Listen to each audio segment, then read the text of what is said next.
Hello everyone. आप जानते हैं कि यूपीएससी एग्जाम को क्रैक करने के लिए सबसे इंपॉर्टेंट चीज़ जो होती है वो होती है revision. And that's why these marathon sessions are made. और आप लोगों ने भी काफ़ी डिमांड करी थी कि वीकली और मंथली बेसिस पे मैराथन सेशंस बनने चाहिए, और इसी वजह से ये मैराथन सेशंस हम करने वाले हैं। और मैं आपसे ये रिक्वेस्ट करूंगा कि ये मैराथन सेशंस में क्वेश्चंस आपने किए हैं पहले, लेकिन यहाँ पर क्योंकि आप ये रिवीजन बेसिस पे कर रहे हैं, तो मेरे क्वेश्चन बोलने के बाद आप आंसर को प्रिडिक्ट करने की कोशिश करिएगा, एनालिसिस करने के बाद आंसर को बताने की कोशिश करिएगा। और एक बार जब वो क्वेश्चन हो जाता है उसके बाद एक्सप्लेनेशन को ध्यान से सुनिएगा, ताकि आपकी रिवीजन हो सके।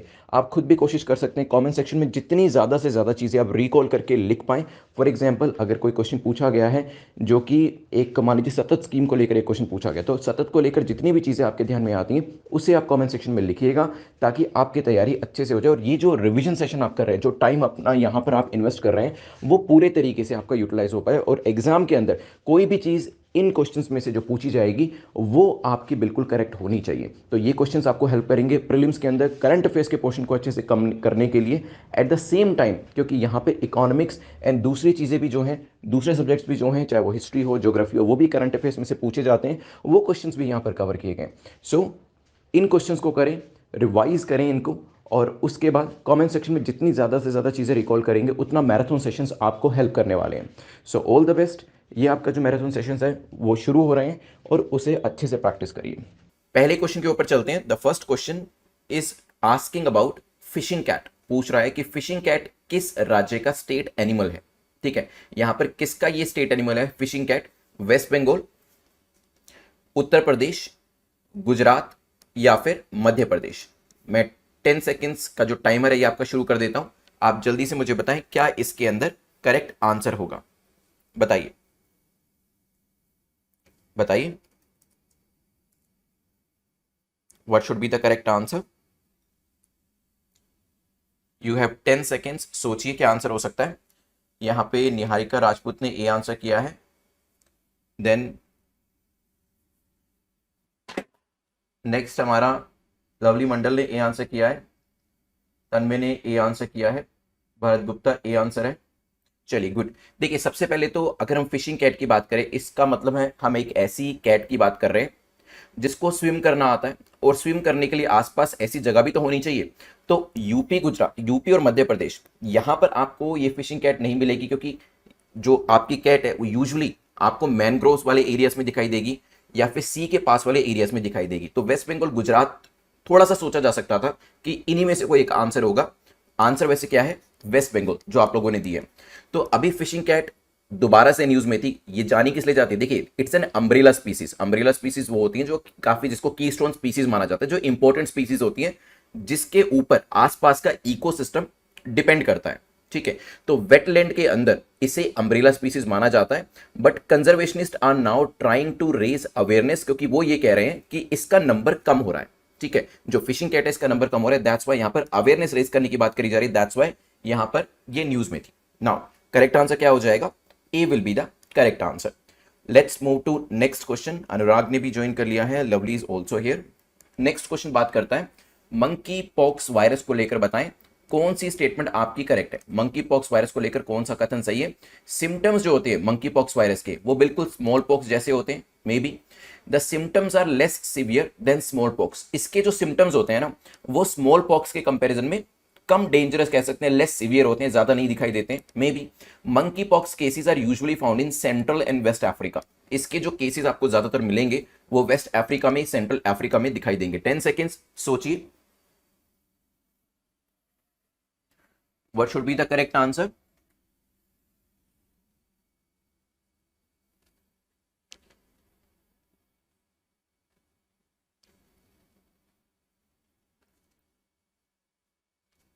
यहां पर डी आंसर आ रहा है, राहुल गौड़ा ने डी आंसर दिया है, और अनुराग, भरत, लवली भी डी आंसर कर रहे हैं, Niharika is also saying D, Tanmay भी डी कह रहे हैं। ओके, चलिए। तो यहां पर सिम्टम्स जो है स्मॉल पॉक्स जैसे होते हैं, बिल्कुल ठीक है। देखिए, मंकी पॉक्स जो है ये भी जूनोसिस है, डिसीज जो कि कहां से, एनिमल से ह्यूमंस में, जिसको हम जूनोटिक डिसीज कहते हैं, जूनोसिस कह सकते हैं। ये आपकी जूनोटिक डिसीज है, मतलब जो आपके एनिमल्स होते हैं वहीं से ट्रांसमिशन होता है, कहां पर, ह्यूमंस के अंदर। और ऐसी डिसीजेस को आप जूनोटिक डिसीजेस कहते हैं। और वर्ल्ड हेल्थ ऑर्गेनाइजेशन की मानेंगे तो जो केसेस हैं वो ट्रॉपिकल रेन फॉरेस्ट के अंदर रहने वाले एनिमल्स जो होते हैं उनमें ज्यादा देखने को मिलती है। तो अगर कोई भी व्यक्ति इस तरीके के संक्रमित जानवर के कांटेक्ट में आता है, और पर्टिकुलरली अगर वो जानवर ट्रॉपिकल रेन फॉरेस्ट का है, तो वहां पर इसके होने की संभावना बढ़ जाती है। सिम्टम्स स्मॉल पॉक्स जैसे होते हैं, बिल्कुल ठीक है। दे आर लेस सीवियर, ये भी करेक्ट है। और ये सेंट्रल वेस्ट अफ्रीका में इसके केसेस पाए जाते हैं। तो करेक्ट आंसर क्या हो जाएगा? D will be the correct answer. Let's move to next question, जो कि बात कर रहा है मार्तंड सन टेम्पल के बारे में। ये कहां पर लोकेट करता है? Is it in Jammu Kashmir, is it इन तमिलनाडु, ओडिशा, राजस्थान? बताएं, ये जो आपका सन टेम्पल है ये आपको कहां देखने को मिलेगा? बताइए, where will you see it?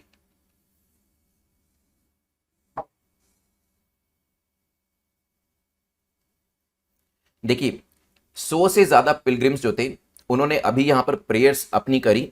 ये आर्कियोलॉजिकल सर्वे ऑफ इंडिया के द्वारा प्रोटेक्ट किया हुआ मार्तंड सन टेम्पल जो है ये आपको मिलेगा अनंतनाग डिस्ट्रिक्ट, जम्मू कश्मीर के अंदर। तो करेक्ट आंसर क्या हो जाता है? A will be the correct answer. अभी न्यूज में था, दैट्स वाई इसके बारे में डिस्कशन किया। कुछ इस तरीके से दिखाई देता है। जेएनके के जो एलजी हैं, लेफ्टिनेंट गवर्नर, उन्होंने भी अनंतनाग को विजिट किया और यहां पर जो नवगढ़ अष्टमंगलम पूजा यहां पर करी जाती है उसके अंदर पार्टिसिपेशन भी अपना दिया, जो कि इसी मार्तंड सन टेम्पल जो मटान के अंदर है अनंतनाग, वहां पर करी जाती है। ठीक है, so the temple was in news, that's why question was there. तो ध्यान रखिएगा। चलते हैं नेक्स्ट क्वेश्चन के ऊपर, जो इसी के ऊपर है। मार्तंड सन टेम्पल को लेकर बताएं कौन सी स्टेटमेंट आपकी करेक्ट है, कौन सा कथन आपका सही है। किंग ललितादित्य मुक्तापिड़ा एक ब्राह्मण थे, सूर्य डायनेस्टी से आते थे। उन्होंने इस सन टेम्पल को बनवाया था। मे बी इसे 8वीं सेंचुरी में बनवाया गया था।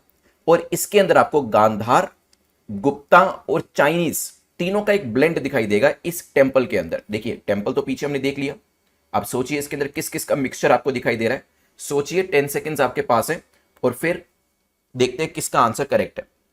फॉर क्वेश्चन नंबर 4 राजेंद्र कह रहे हैं डी आंसर होगा, तन्मय डी कह रहे हैं, अनुराग ने सी लिखा है, भरत गुप्ता डी कह रहे हैं, यहां पे बुशरा फातिमा डी कह रहे हैं। ओके, देखिए यहां पर अनुराग का आंसर करेक्ट है। जो किंग ललितादित्य हैं मुक्तापीड़ा, उनके द्वारा ही बनवाया गया था, बिल्कुल ठीक है। लेकिन वो एक क्षत्रिय क्लैन को बिलोंग करते थे, ब्राह्मण नहीं थे, क्षत्रिय थे, सूर्य डायनेस्टी से आते थे। उनके द्वारा ये टेम्पल बनवाया गया था। लेकिन यहां पे क्या लिखा है, इस एक वर्ड की वजह से पूरी स्टेटमेंट गलत हो जाती है। लेकिन 8वीं सेंचुरी में बना था। गुप्ता, गांधार, चाइनीज, ये तीनों जो अमेलगमेशन है वो आपको देखने को मिलेगा। सो करेक्ट आंसर क्या हो जाएगा? C will be the correct answer. 8th century temple जो है उसे माना जाता है कि आगे जाकर जो 14th-15th सेंचुरी थी उस दौरान सिकंदर शाह मीरी, सिकंदर शाह मीरी ये हुआ करते थे, इनके द्वारा डिस्ट्रॉय करवा दिया गया था। जो टेम्पल था उसे डिस्ट्रॉय करा दिया गया था। प्रॉबेबली तभी रिकंस्ट्रक्शन के बाद पूजा यहां पर शुरू कराई जा रही है। Correct answer C. Let's move to next question, जो कि करकोटा डायनेस्टी को लेकर है। करकोटा डायनेस्टी को लेकर पूछा गया, बताइए करेक्ट क्या है। इसे अपनी पावर कश्मीर में एस्टैब्लिश करी, ये जो करकोटा डायनेस्टी थी। दुर्लभ Vardhan was the founder of Karkota dynasty, तो फाउंडर का नाम भी दिया, दुर्लभ वर्धन इसके फाउंडर थे। करकोटा रूलर्स ये हिंदूज थे एंड उन्होंने काफी सारे हिंदू टेम्पल्स बनवाए और साथ ही साथ जो बुद्धिज्म है उनको भी पैटर्नाइज किया, मतलब जो बुद्धिज्म को सपोर्ट करना, उनको पैसा देना, वो काम भी इनके द्वारा किया गया था। सोचिए, what should be the correct answer?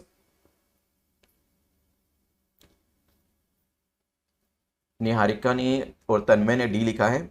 अनुराग कह रहे हैं टॉलरेंट रूलर्स थे। ओके, निष्काम इज सेइंग डी। चलिए, निष्काम भी अच्छे से ज्वाइन कर रहे हैं यहाँ पे, गुड।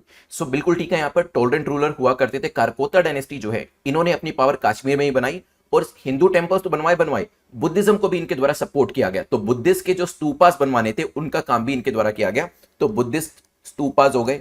बुद्धिज्म में और क्या होता था बताइए? चैत्यास हो गए, विहाराज हो गए, ये सब पढ़ाया हो मैंने। चैत्यस क्या होते हैं, विहार क्या होते हैं, ये भी इनके द्वारा बनवाए गए थे। ठीक है, ललितादित्य एक पावरफुल रूलर माने जाते हैं करकोता डायनेस्टी के, कश्मीर रीजन के। उन्होंने अपनी पावर एस्टैब्लिश करी थी। ठीक है, तो तीनों स्टेटमेंट करेक्ट होने की वजह से आंसर क्या हो जाएगा? D will be the correct answer. ये उनकी डायनेस्टी।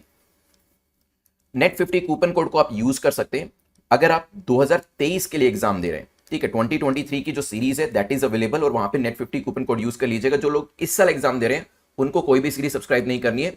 मैक्सिमम टू मैक्सिमम आप जो टेस्ट सीरीज है वो यहां पर कर सकते हैं। जो लोग नेक्स्ट ईयर के लिए एग्जाम दे रहे हैं, आप 200 डेज की सीरीज के लिए जा सकते हैं, जो कि आपका डे वाइज आपको तैयारी कराता है 200 डेज के अंदर, या फिर आप फुल फ्लेजेड कोर्स के लिए जा सकते हैं जिसमें 365 डेज में आपकी, रादर 500 डेज में आपकी तैयारी होती है। चलते हैं क्वेश्चन नंबर 6 के ऊपर, जो कि बात कर रहा है which of the following statement is correct about webinar challenge in thalassaemia 2022। अभी एक वेबिनार किया गया, नाम क्या है, चैलेंजेस इन थैलेसीमिया 2022। इसके बारे में पूछा, बताइए करेक्ट क्या है, कौन सा कथन सही है। इसे मिनिस्ट्री ऑफ ट्राइबल अफेयर के द्वारा ऑर्गेनाइज किया गया, may be. It is a blood disorder that creates less haemoglobin than normal body. तो थैलेसीमिया जो है एक ब्लड डिसऑर्डर होता है जिसके अंदर जो आपका डिसीज है उसकी वजह से जो हीमोग्लोबिन है उसकी कमी हो जाती है, लेस हीमोग्लोबिन रहता है नॉर्मल बॉडी के कंपैरिजन में। It has been included under national rare disease policy 2021। तो इसे नेशनल रेयर डिसीज पॉलिसी में भी ऐड किया हुआ है। 10 सेकेंड्स बताइए। अच्छा Bharat, very good. चैत्यास prayer holes लिखा है, विहार रेजिडेंस प्लेस, बिल्कुल ठीक है। बुद्धिज्म के अंदर जो चैत्यास हुआ करते थे वो प्रेयर होल्स थे और विहार रेजिडेंस प्लेस थे। अनुराग, आपका भी आंसर करेक्ट है। यहाँ पे लवली मंडल डी कह रहे हैं, निष्काम, अनुराग, तन्मय, फातिमा डी आंसर कर रहे हैं, बिल्कुल ठीक है। देखिए ये जो पूरा चैलेंजेस इन थैलेसीमिया 2022 वेबिनार कराया गया है, ये मिनिस्ट्री ऑफ ट्राइबल अफेयर और इनके साथ दूसरी काफी सारी मिनिस्ट्री जुड़ी हुई थी उनके द्वारा कराया गया। इसके साथ साथ थैलेसीमिया एसोसिएशन जो थी उन्होंने भी इसमें अपना सपोर्ट दिया है। नेक्स्ट, क्या ब्लड डिसऑर्डर है जिससे हीमोग्लोबिन की कमी होती है, वो भी सही है यहाँ पर। और कई बार इसकी वजह से एनीमिया के इश्यूज भी हो जाते हैं और इसे नेशनल रेयर डिसीज पॉलिसी 2021 के अंदर भी शामिल किया गया। करेक्ट आंसर क्या हो जाएगा, D will be the correct answer. Question number 7 को देखते हैं, जो कि मैप बेस्ड क्वेश्चन आपका है। नामधापा नेशनल पार्क हम सभी जानते हैं अरुणाचल प्रदेश के अंदर है, लेकिन अरुणाचल प्रदेश में किस लोकेशन पे है। देखिए ये है ईस्ट, ये है वेस्ट, ये है नॉर्थ, ये है साउथ। बताएं, 10 सेकेंड्स सोचिए, विजुअलाइज करने की कोशिश करें। Namdapha national park is located at, कहां पर होगा ये, east Arunachal, west Arunachal, north Arunachal, south Arunachal. Arunachal Pradesh minister for environment जो थे उन्होंने यहां पर नामधापा के अंदर जो एनक्रोचमेंट हो रहा था उनको खाली कराने के लिए कहा है, क्योंकि ये जो आपका नेशनल पार्क है इस पे काफी सारे विलेजर्स, काफी सारे लोगों ने जो जगह है उसके ऊपर एनक्रोचमेंट कर लिया है। अब एनक्रोचमेंट करोगे तो बायोडायवर्सिटी को नुकसान होगा, स्पीसीज को नुकसान होगा, तभी यहां पर एनवायरमेंट मिनिस्टर के द्वारा ये स्टेटमेंट दी गई है। करेक्ट आंसर हो जाता है ईस्ट अरुणाचल। ठीक है, तो यहां पर east Arunachal is the correct answer. I can see Jyoti ने यहां पे करेक्ट आंसर किया है, भरत इज करेक्ट, विजय भी करेक्ट। अच्छा विजय ने इनकरेक्ट कर दिया, कोई बात नहीं, फातिमा करेक्ट हो जाते हैं यहां पर। गुड, यहां पे देखिएगा एक बार मैप के ऊपर आपको दिखाऊंगा, यहां पर देखिएगा, बिल्कुल अगर हम इस तरीके से देखें, ये आपका ईस्ट में है, ये नॉर्थ है आपका, ये साउथ है, ये वेस्ट है। ठीक है, चलिए चलते हैं यहां से आगे बढ़ते हुए नेक्स्ट क्वेश्चन देखते हैं। Put the following from east to west. आपको इन तीन नामों को, इन तीन नेशनल पार्क को ईस्ट से वेस्ट लगाना है। अब मैं थोड़ी सी आपकी हेल्प कर देता हूं, लेकिन हाँ एग्जाम में ये डायरेक्शंस आपको अपने आप बनानी है। नहीं पता तो प्लीज इसको सीख लीजिएगा, ईस्ट वेस्ट नॉर्थ साउथ, तो हमें ईस्ट टू वेस्ट लगानी है। तो बताइए जल्दी से, 10 सेकंड से ज्यादा भी टाइम कहेंगे तो मैं दे दूंगा, डोंट वरी अनुराग। सोचिए क्या हो सकता है। सबसे पहले सबसे ईस्ट में कौन सा होगा, कंचनजंगा है, गंगोत्री है, गुरु घासीदास नेशनल पार्क है। गुरु घासीदास नेशनल पार्क का एक ऑल्टरनेटिव नाम भी है, अगर वो भी आप बता पाए तो 1 मार्क आपको एक्स्ट्रा मिलेगा। जो भी इसका करेक्ट आंसर करेगा उसको फाइनल टोटल में ऐड कर लीजिएगा आपने, सिर्फ पहले व्यक्ति को जो इसका करेक्ट आंसर करता है, सभी नहीं। ए आंसर आ रहा है मेरे पास, बी भी आंसर आ रहा है मेरे पास, ओके, सी भी आंसर आ रहा है और डी भी आ रहा है। चलिए बहुत बढ़िया, सारे के सारे ऑप्शंस आपने कंज्यूम कर लिए। देखिए मैं एक बार मैप के ऊपर लेकर चलता हूं, वैसे करेक्ट आंसर इसका बी है। मैप के ऊपर देखते हैं, तो शुरुआत कहां से करेंगे। मैं एक बार थोड़ा सा मैप बड़ा कर देता हूं, काफी सारे लोग मोबाइल में देख रहे होंगे। देखिए this is Namdapha national park, ठीक है, सबसे ईस्ट में है। नेक्स्ट बताइए, नामधापा के बाद नेक्स्ट कौन सा है, कंचनजंगा। गुरु घासीदास आपका यहां पर आता है, तो इसमें कंचनजंगा पहले नंबर पे, दूसरे नंबर पे गुरु घासीदास, तीसरे नंबर पे गंगोत्री। ठीक है, अब आते हैं अपने क्वेश्चन के ऊपर। कंचनजंगा पहले नंबर पे, गुरु घासीदास दूसरे नंबर पे, गंगोत्री तीसरे नंबर पे। ठीक है, तो अभी यहां पर आपको बनाना होगा, तो 1 3 2 बनेगा। ठीक है, तो यहां पर आंसर क्या हो जाएगा, B will be the correct answer. ठीक है, संजय गांधी नेशनल पार्क लिखा है, किसने लिखा है, भरत ने। चलिए भरत, सबसे पहले आपका आंसर मुझे दिखाई दे रहा है, इवन दो अनुराग ने और तन्मय ने भी करेक्ट आंसर किया है। तो भरत, क्योंकि एक ही स्टूडेंट को एक्स्ट्रा मार्क मिलेगा, तो प्लीज आप जो अपने मार्क्स है 1 मार्क एक्स्ट्रा यहां पर जोड़ लीजिएगा, और ये नोट्स में भी अपने सेव कर लीजिएगा, आसपास की लोकेशन जरूर देख लीजिएगा। नामदापा नेशनल पार्क को लेकर आपको करेक्ट स्टेटमेंट बतानी है, क्योंकि नामदापा अभी न्यूज में है, तो क्वेश्चन बनकर आ सकता है, ये एक बायोडाइवर्सिटी हॉटस्पॉट है क्या, हो सकता है।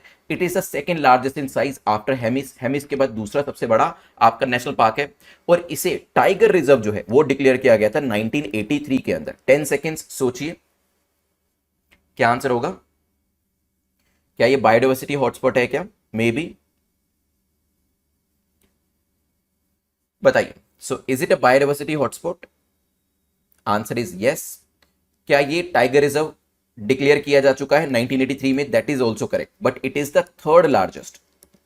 ठीक है, किसके बाद, सबसे पहले आपका आता है हेमिस नेशनल पार्क, जो कहां पर है, जो जेएनके के अंदर है, और दूसरे नंबर पे आपका कौन सा है, राजस्थान का डेजर्ट नेशनल पार्क। ठीक है, तो डेजर्ट नेशनल पार्क जो है वो राजस्थान का दूसरे नंबर पे है, एंड थर्ड नंबर पे आपका आता है नामदापा, जो कि अरुणाचल का है। ठीक है, second statement is incorrect, correct answer क्या होगा, C will be the correct answer. Let's move to the next question, और आज का लास्ट क्वेश्चन है, ये आपकी नामदापा की जो बनावट है वो भी दे रखी है। Next, Indravati national park is located eight, अभी पीछे मैप मैंने आपको दिखाया था, आई होप आपने उसको ध्यान से देखा होगा, वहां पर इंद्रावती नेशनल पार्क भी दिया था। तो अगर आपको नहीं पता और अगर आपने उसमें अच्छा ऑब्जर्वेशन दिखाया अपना, तो इस क्वेश्चन का आंसर आप आसानी से कर सकते हैं। तो Indravati is in Chhattisgarh, is it इन झारखंड, आसाम और एमपी, बताइए।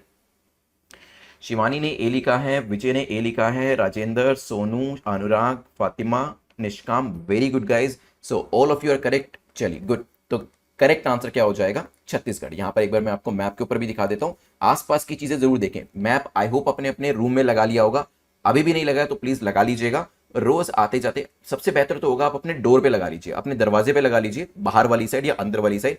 जब भी आना जाना, जब भी आपका अपने रूम से होता है, तो मेक श्योर कि जब भी आप रूम से एग्जिट करेंगे 10 सेकंड 15 सेकंड के लिए कोई ना कोई नई लोकेशन देखेंगे। जब भी आप अपने रूम पे आएंगे 10 से 15 सेकंड के लिए कोई ना कोई नई लोकेशन देखेंगे, तो इससे भी आपका काफी काफी हेल्प आपको मिल जाएगा। चाहे तो अपने वॉशरूम के जो दरवाजा होता है उसके बाहर भी लगा सकते हैं, सो दैट आप आते जाते उसे देख पाए। ठीक है, सो यहां पर जो हमने इंद्रावती नेशनल पार्क पढ़ा है वो आपका कहां पर है, छत्तीसगढ़ के अंदर। चलिए, कंसेप्चुअल क्वेश्चन आपके सामने होंगे, फैक्ट्स बीच में होंगे उसके अंदर, दोनों को मिक्स करके क्वेश्चन आपके बने हैं। यूआईडीएआई बायोमेट्रिक्स को लेकर पूछे, बताइए करेक्ट स्टेटमेंट आपकी कौन सी है, कौन सा कथन, जो यूआईडीएआई जब भी आधार हमने बनवाया, जो बायोमेट्रिक्स डेटा हमने दिया उसको लेकर क्वेश्चन पूछता है। UIDAI is prohibited by law from sharing any core biometric information with police. तो यहां पर यूआईडीएआई को यहां पर प्रोहिबिट किया हुआ है कि वो कोई भी जानकारी जो हम लोगों से उन्होंने कलेक्ट करी है वो यहां पर किसी से भी शेयर नहीं करेंगे, बायोमेट्रिक्स को रिलेटेड जानकारी जो है वो इंफॉर्मेशन शेयर नहीं करेंगे। May be it is not technological feasible to accede to request of the police. यहां पर टेक्नोलॉजिकली भी ये पॉसिबल नहीं है कि अगर पुलिस किसी भी तरीके का डेटा मांगती है तो वो यूआईडीएआई प्रोवाइड कर सके। 10 सेकेंड्स आपके पास हैं, सोचिए। Unique identification authority of India जो कि आधार कार्ड इशू करती है, आधार नंबर इशू करती है, is it prohibited by law कि वो अपनी कोई भी बायोमेट्रिक डेटा जो हम उनको देते हैं वो पुलिस से शेयर ना कर पाए? क्या लगता है? सी डी अलग अलग आंसर्स आ रहे हैं मेरे पास, एंड यहां पर यस, उनको बाय लॉ मना किया हुआ है कि एनी कोर बायोमेट्रिक इंफॉर्मेशन वो शेयर नहीं करेंगे। इसको लेकर आर्टिकल भी था, हालांकि यूआईडीएआई ने अपने रिप्लाई में यह भी कहा कि हम करना चाहें तो भी नहीं कर सकते। क्यों? क्योंकि टेक्नोलॉजिकली हमारे लिए फिजिबल नहीं होने वाला है। हमारा जो सेटअप है वो यूनाइटेड स्टेट्स के सेटअप जैसा नहीं है कि अगर किसी के फिंगरप्रिंट किसी लोकेशन से मिले, हम उसे अपने सिस्टम में डालें तो उससे पता चल जाए कि इस व्यक्ति का आधार कार्ड, ये सारी इंफॉर्मेशन क्या है। जैसे कि हमें, आपने काफी सारी हॉलीवुड मूवीज में देखा होगा, इन्होंने कहा कि हमारे पास तो आधार कार्ड नंबर होना चाहिए, उस नंबर के बेसिस पे हम लोगों की इंफॉर्मेशन निकाल सकते हैं। ऐसा नहीं है कि आपने फिंगरप्रिंट का कोई स्कैन हमें दिया, हमने उसे सिस्टम में डाला और उससे उस व्यक्ति की पूरी जानकारी निकल जाए, जैसे आपने हॉलीवुड मूवीज में देखा होगा। ठीक है, तो करेक्ट आंसर क्या हो जाएगा? दोनों ही स्टेटमेंट्स यहां पर क्या हो जाती हैं? करेक्ट हो जाती हैं, तो C will be the correct answer.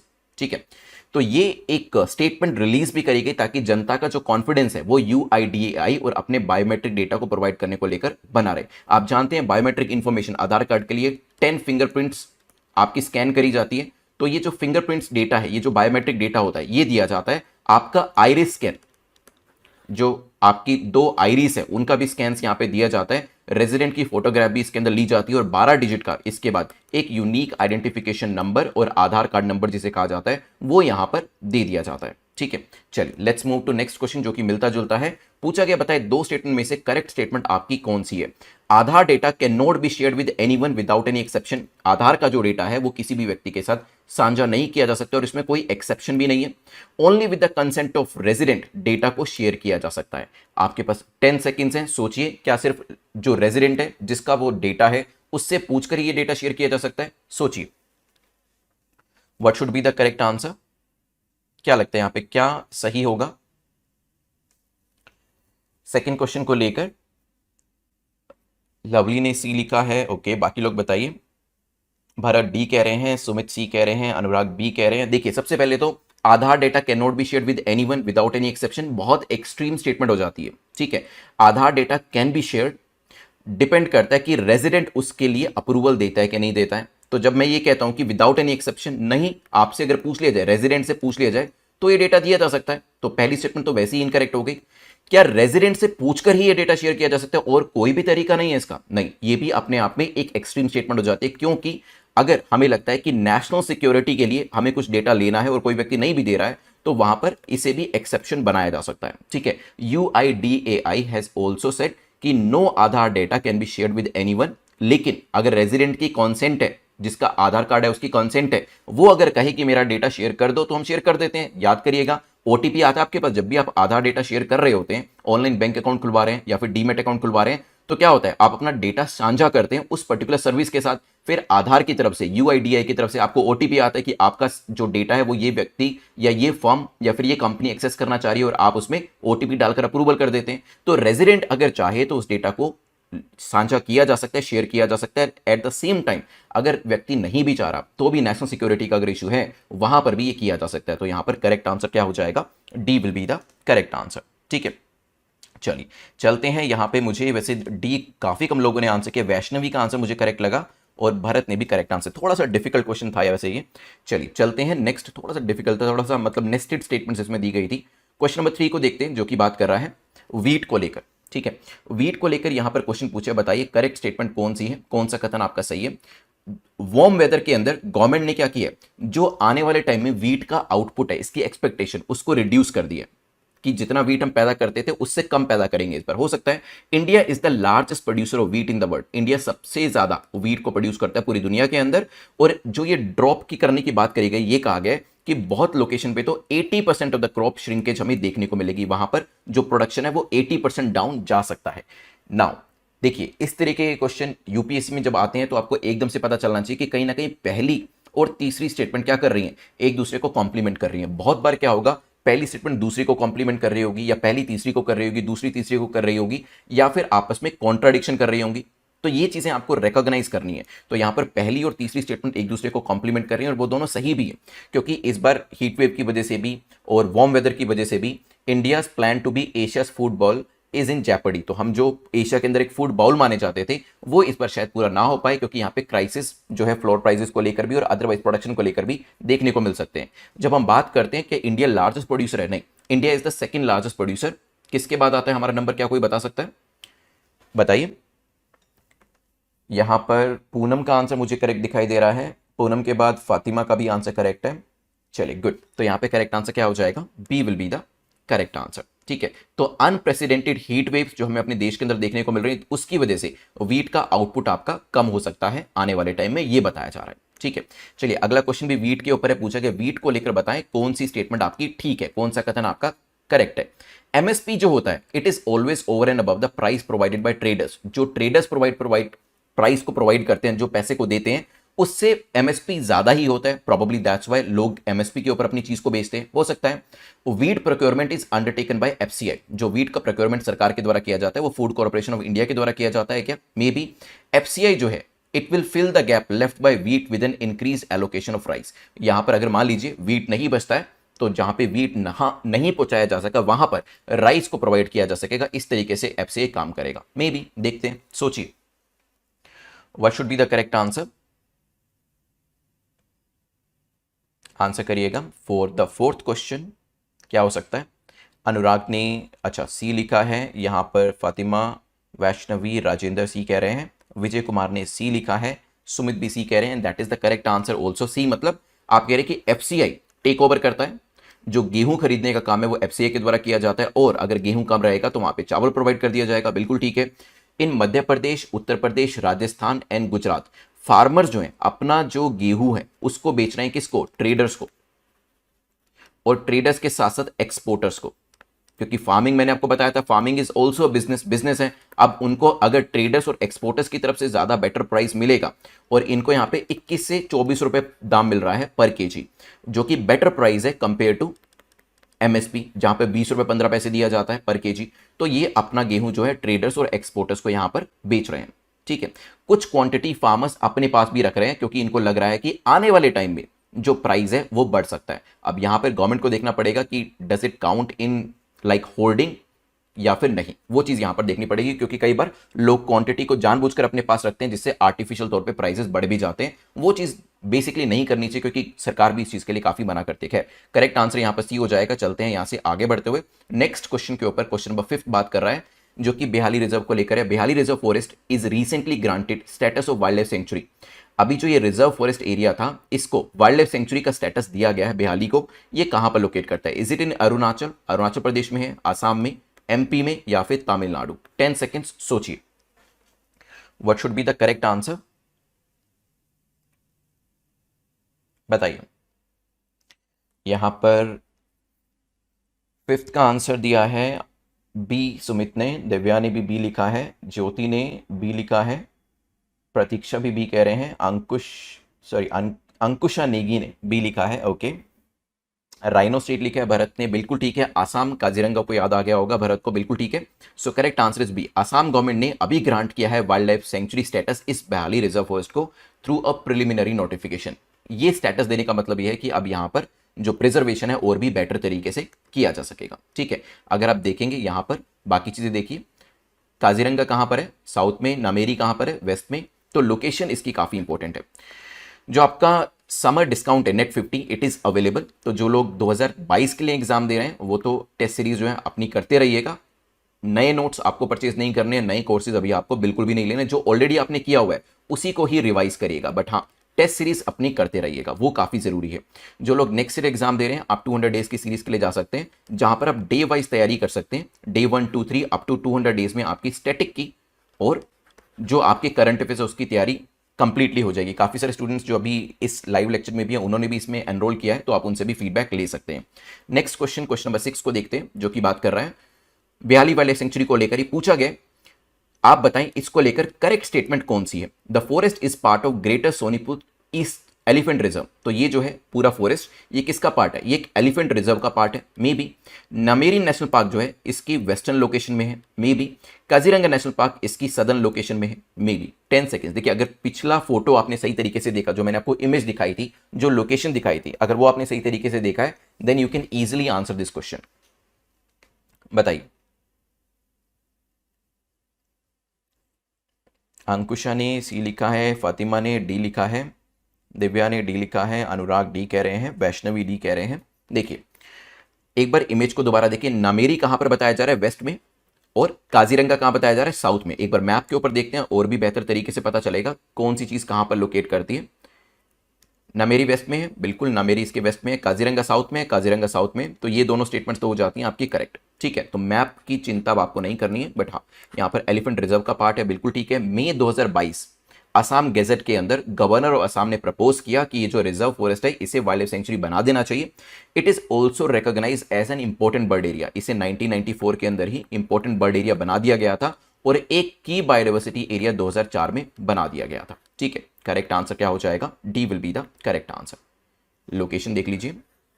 Next question number 7 को देखते हैं, जो कि एडमिनिस्ट्रेटिव सर्विसेज न्यू दिल्ली, इसको लेकर बात कर रहा है। आप में से भी काफी सारे लोग जो है एगमुट कार्डर में जो लोग जाया करते थे उनको न्यू दिल्ली के अंदर पोस्टिंग मिलती थी।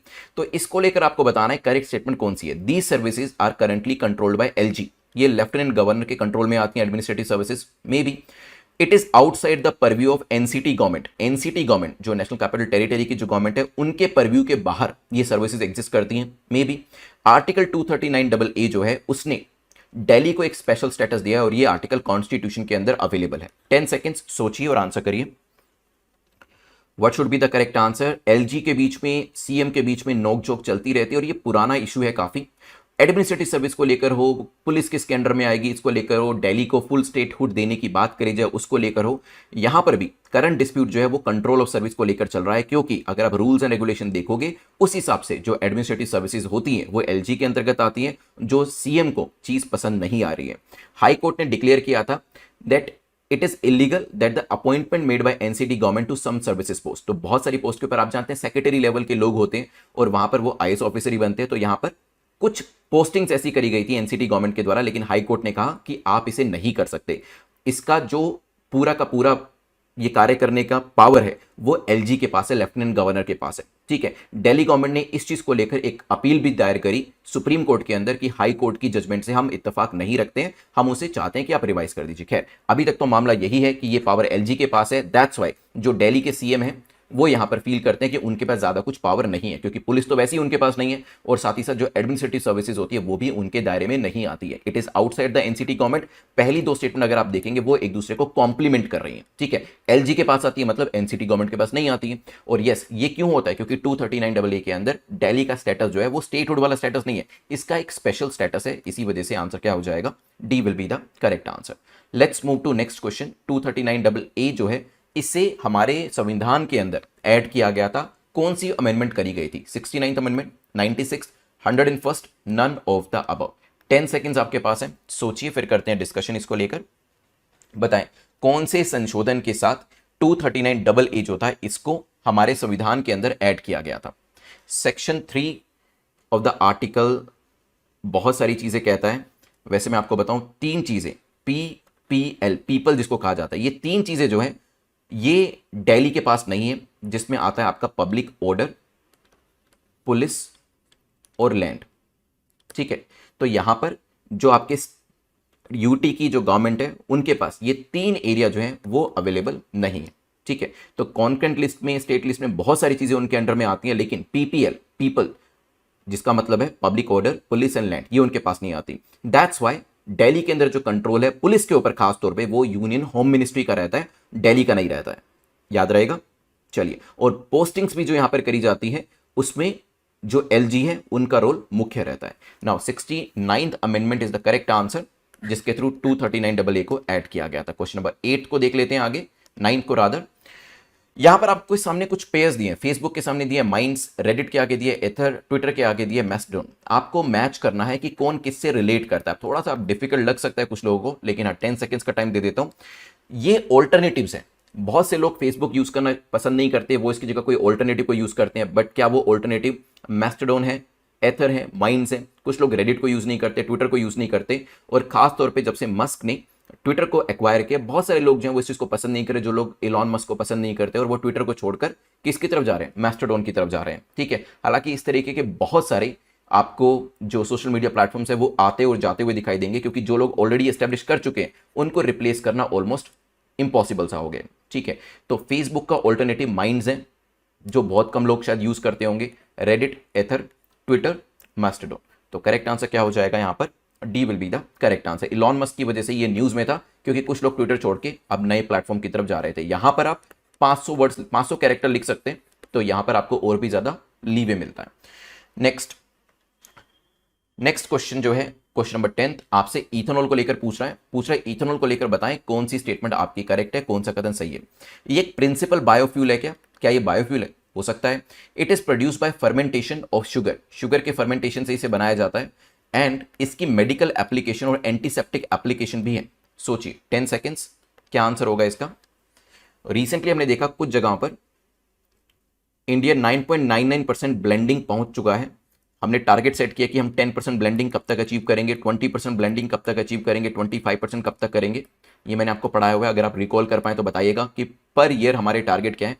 तो 9.99% ब्लेंडिंग हम काफ़ी सारी लोकेशन के ऊपर पहुंच चुके थे। दैट्स वाई ये चीज़ न्यूज़ में थी।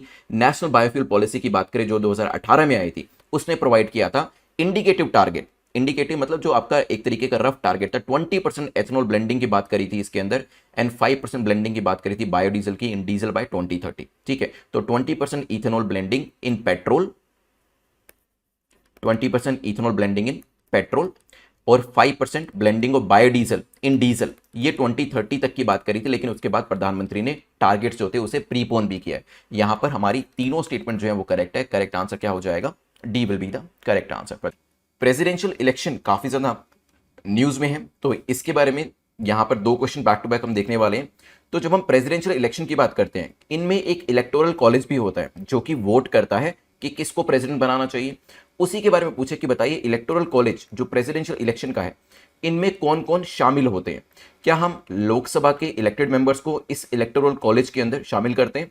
क्या राज्यसभा के जो आपके इलेक्टेड मेंबर्स होते हैं उनको शामिल करते हैं? क्या लेजिस्लेटिव असेंबली जो है आपकी स्टेट्स की, उनके इलेक्टेड मेंबर्स को इसमें शामिल करते हैं? सोचिए, देखिए जैसे क्लास में भी होता था, मॉनिटर बनाया जाता था तो पूरी क्लास वोट करती थी। स्पोर्ट्स में भी कैप्टन बनाए जाते थे, या फिर मॉनिटर के अलावा जो प्रीफेक्ट्स होते थे वहां पर भी वोटिंग करी जाती थी। उसी तरीके से यहाँ पर जब प्रेसिडेंशियल बनाए जाते हैं, प्रेसिडेंट बनाए जाते हैं, तो कौन कौन वोट करता है? 10 सेकंड का टाइम आपके पास है, सोचिए। इसमें यह भी ध्यान रखिएगा, जो वैल्यू होती है वोट की मेंबर ऑफ पार्लियामेंट की, ये यहां पर कंसीडर करी जाती है अलोंग विद एमएलए। और अभी न्यूज जो थी 2022 के अंदर कहा जा रहा है, जो जुलाई के अंदर प्रेसिडेंशियल पोल होने वाले हैं उसके अंदर जो एमपी के वोट की वैल्यू है वो यहां पर कम होगी। उसका रीजन भी मैं आपको बताऊंगा कि क्या रीजन यहां पर साइट किया जा रहा है। वैसे मैं आपको बताऊं, इलेक्टोरल कॉलेज के पास 543 लोकसभा के एमपीज हैं और 233 राज्यसभा के एमपीज हैं। एंड यहां पर 4120 एमएलएस भी एग्जिस्ट करते हैं। ठीक है, 4120 एमएलए जो हैं इनके भी वोट यहां पर कंसीडर किए जाएंगे स्टेट असेंबली से। ठीक है, टोटल इलेक्टोरल कॉलेज की बात करी जाए, यहां पर हर एमपी के वोट की एक वैल्यू होती है और हर एमएलए के वोट की एक वैल्यू होती है। और जो बताया जा रहा है, इलेक्टोरल कॉलेज के पास टोटल 10,98,903 विच इज कितना हो जाएगा? 10,98,903 वोट्स यहां पर पड़ने वाले हैं। Value of vote of each इलेक्टर MP MLA is pre determine, उसे पहले से ही डिटर्मिन कर दिया जाता है। और अगर आप देखिए, मैं एमपीस की बात भी कर रहा हूं और एमएलएस की बात भी कर रहा हूं, मतलब यहां पर जो इलेक्टेड मेंबर्स असेंबली के हैं और जो एमपीज है लोकसभा के, क्योंकि लोकसभा राज्यसभा के अंदर एमपीज है, और जो आपकी स्टेट असेंबलीज होते हैं वहां पर एमएलएज होते हैं, उन दोनों को ही कंसीडर किया जाएगा। तो करेक्ट आंसर क्या हो जाता है? D will be the correct answer. ठीक है, तो मेंबर ऑफ लोकसभा राज्यसभा रहने वाले हैं, मेंबर ऑफ स्टेट असेंबली रहने वाले हैं, ये ध्यान रखिएगा।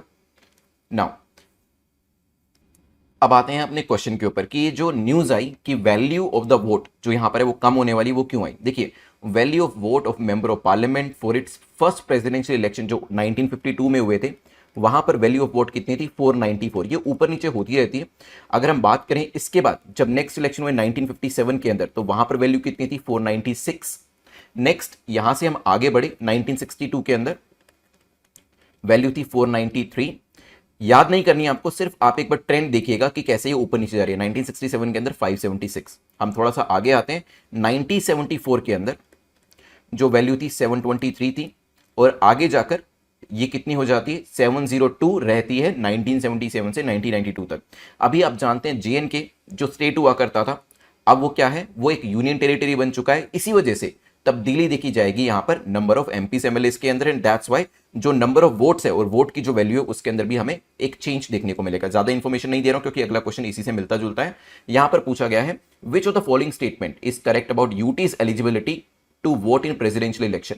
प्रेसिडेंशियल इलेक्शन के अंदर कौन सी यूनियन टेरिटरी या फिर कौन सा केंद्र शासित प्रदेश ऐसा है जो कि पार्टिसिपेशन अपना देता है? क्या दिल्ली पार्टिसिपेट करता है? जेएनके, पुदुचेरी? 10 सेकेंड्स आपके पास है, सोचिए क्या आंसर होगा। कैन वी से Delhi, Puducherry, JNK participates in presidential election? देखिए, जब 2019 में हमने इसे यूटी बनाया था, ठीक है, तो स्टेट को ट्रांसफॉर्म किया था यूनियन टेरिटरी के अंदर, तब भी ये चीज कही गई थी पार्टिसिपेशन रहने वाला। और वैसे भी जब हम बात करते हैं, जहां पर भी आपकी लेजिस्लेटिव असेंबली एग्जिस्ट करती है, दिल्ली के अंदर करती है, बिल्कुल करते हैं। मिस्टर केजरीवाल साहब हमारे चीफ मिनिस्टर हैं वहां पर। पुदुचेरी के अंदर भी आपकी असेंबली एग्जिस्ट करती है, जेएनके के अंदर भी आपकी असेंबली एग्जिस्ट करती है। हालांकि लद्दाख जम्मू कश्मीर से अलग हो जाता है, क्यों? क्योंकि वहां पर असेंबली एग्जिस्ट नहीं करती है। दैट्स वाई यहां तीनों जगह पे आपको असेंबली एग्जिस्ट होती हुई दिखाई देगी और तीनों का ही पार्टिसिपेशन आपका रहने वाला है प्रेसिडेंशियल इलेक्शन के अंदर। तो वंस अगेन आंसर क्या हो जाएगा? D will be the correct answer. ठीक है, इसमें होता क्या है, both elected member of both houses of the parliament, जो भी हमने पीछे देखा लोकसभा राज्यसभा के, वो यहां पर पार्टिसिपेशन देते हैं।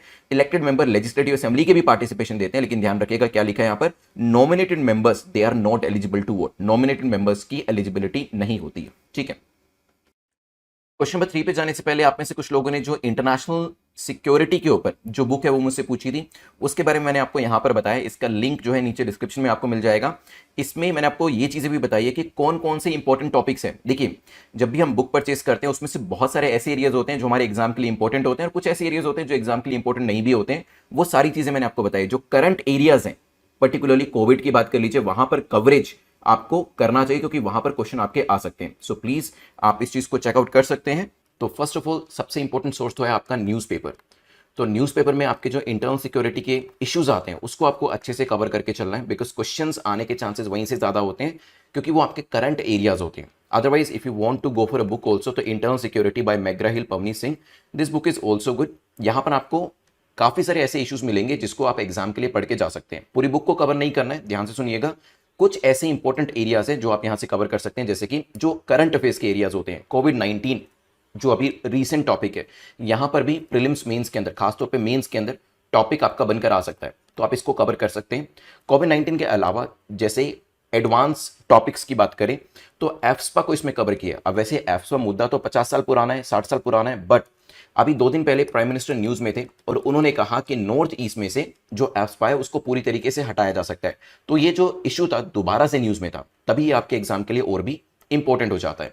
उसी तरीके से अगर आप देखेंगे हमारे देश के अंदर कम्युनलिज्म के काफ़ी सारे मुद्दे उठते हैं। दिल्ली के अंदर आपने राइट्स देखे, बहुत बार इस तरीके की चीज़ें देखी जाती हैं कि एक्स रिलीजन उनका एक प्रोसेशन जा रहा होता है और दूसरे रिलीजन के लोग अटैक करते हैं और वाइस वर्सा। वो सब चीज़ें आपके एग्जाम के लिए काफ़ी इंपॉर्टेंट होती है।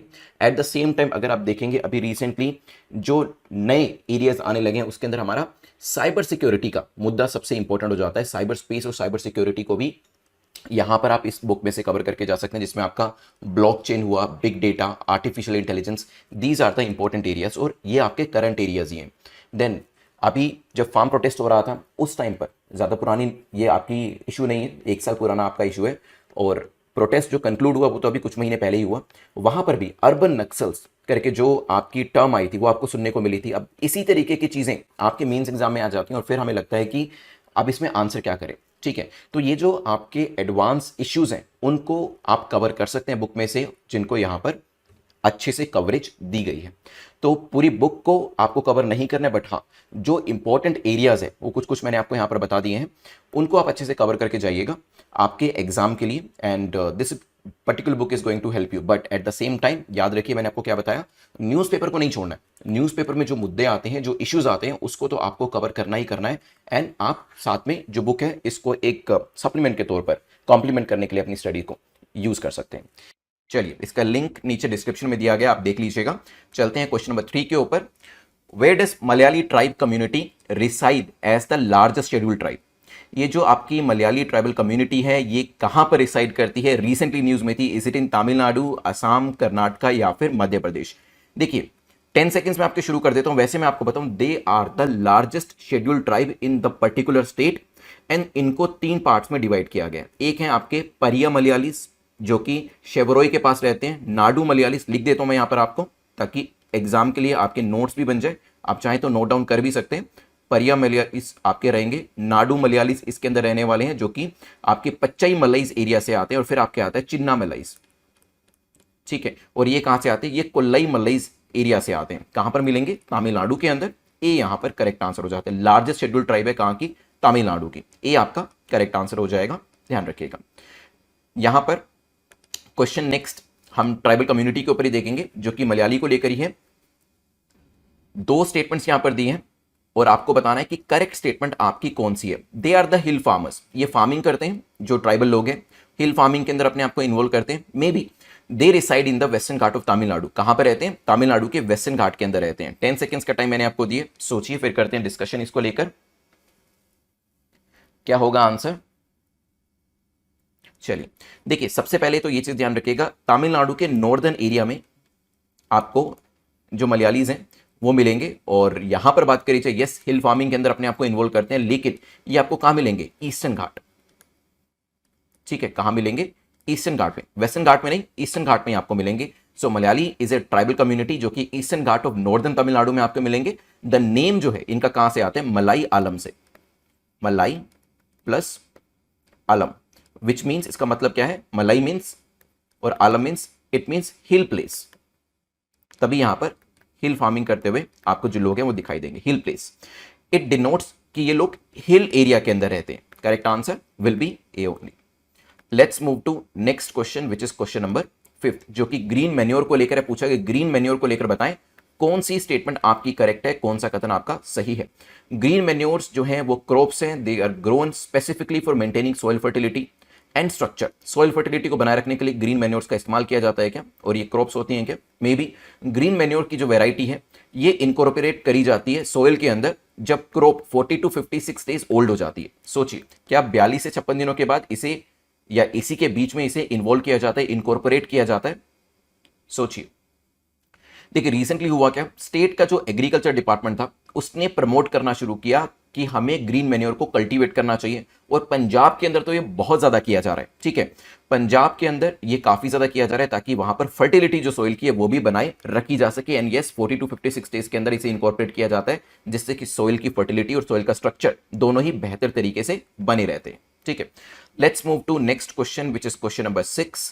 उससे पहले जो लोग 2023 के लिए एग्जाम की तैयारी कर रहे हैं, आप क्रैश कोर्स को सब्सक्राइब कर सकते हैं। 200 डेज का क्रैश कोर्स है। इसके अंदर आपको डेली जो आपके वीडियोस होते हैं वो मिलेंगे।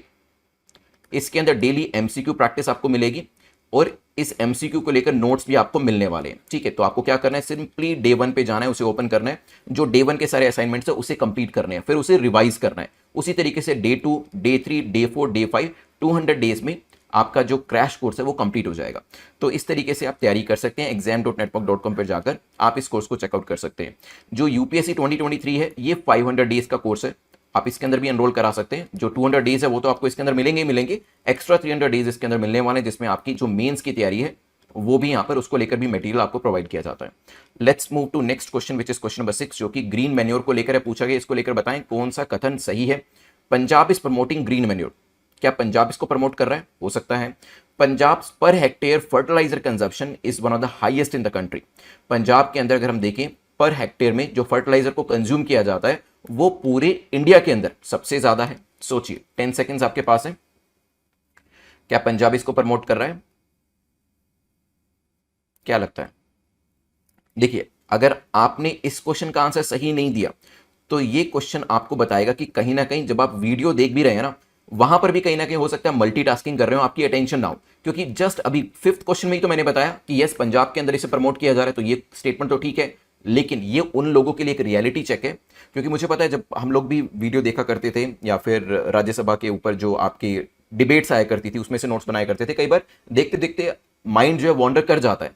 तो आपको वही चीज नहीं होने देनी। If you are watching a video 100% attention आपकी वीडियो में होनी चाहिए, क्योंकि यहां पर आप 20 मिनट्स अपनी इन्वेस्ट कर रहे हैं और ये 20 मिनट्स आर वेरी इंपॉर्टेंट। ये आपकी जो यूथ के हैं 20 मिनट्स, ये आपको कोई वापस नहीं लाके दे सकता है। तो यहां पर when you are investing 20 minutes of your time, तो फिर 20 मिनट आप यहीं होने चाहिए इन्हीं क्वेश्चंस के अंदर, और आपका दिमाग कहीं पर भी नहीं जाना चाहिए। ठीक है, अगर आप इस स्टेटमेंट को नहीं फिगर आउट कर पाए, इट मींस या तो आपने 5वां क्वेश्चन देखा नहीं है, या फिर देख तो आप रहे थे फिजिकली तो आप 5वें क्वेश्चन पे थे, लेकिन मेंटली आप कहीं और थे, और वो चीज नहीं होनी चाहिए। वो सबसे ज्यादा प्रॉब्लम करेगी, क्योंकि आप टाइम बहुत ज्यादा लगा देंगे एग्जाम को क्रैक करने के लिए, एग्जाम नहीं होगा। ठीक है, क्योंकि नंबर ऑफ आवर्स मैटर नहीं करते, वो नंबर ऑफ आवर्स के अंदर क्वालिटी कितनी है, आपका अटेंशन कितना है, फोकस कितना है, वो मैटर करता है। तो यहाँ पे यस पंजाब जो है इसको प्रमोट कर रही है, अभी हमने क्वेश्चन नंबर 5 में देखा, just for a reality check. तो जिन लोगों के यहाँ पर ये स्टेटमेंट गलत करी, जिन लोगों ने, उनको यहां पे डिमोटिवेट नहीं होना है। जस्ट आपको एक चीज पता चल गई अपने बारे में कि अभी तक जब भी आप वीडियो देखते थे तो फोकस थोड़ा सा कम होता था, अब उस फोकस को बना के रखिएगा। ठीक है, जब भी इस तरीके से अपनी कोई इनएडिक्वेसी पता चले ना, उस चीज को लेकर आप निराश मत होइएगा।